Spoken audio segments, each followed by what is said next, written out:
Muling umulan ng mga reklamo mula sa mga seafarer hinggil sa kanilang medical examination na umano'y doble-doble ang kanilang nagagastos dahil sa magkakaibang charges para sa kanilang confirmatory test.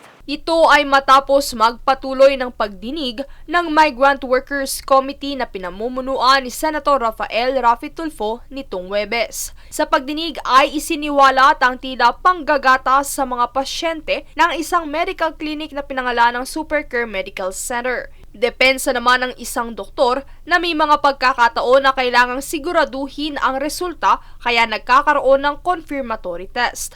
Tugong mungkahi naman ni Tulfo na dapat ay isama na sa package payment ang ilang follow-up check-ups o gaya ng mga serbisyong nabanggit. Sa paliwanag ng Department of Health, naging halimbawa nito ang confirmatory testing para sa human immunodeficiency virus. HIV, may screening lang po yun initially. And then we have to confirm it kung talagang mayroon siyang HIV because sometimes may mga false positive na result for screening. So it's not 100% na pag positive sa screening, talagang mayroon na siya. Nagpatuloy pa ang debatihan sa pagitan ng mga resource person at panelist hanggang sa nabanggit na ni DMW Secretary Hans Leo Kakdak ang ilang mga bagay na napapailalim sa batas. The approach should be not to burden that person by making him or her pay for that second test. Dapat ang interesado na dyan yung the principal or the state who should come in and say, okay, to confirm, we will have to step in and shoulder the expense but not to charge the seafarer.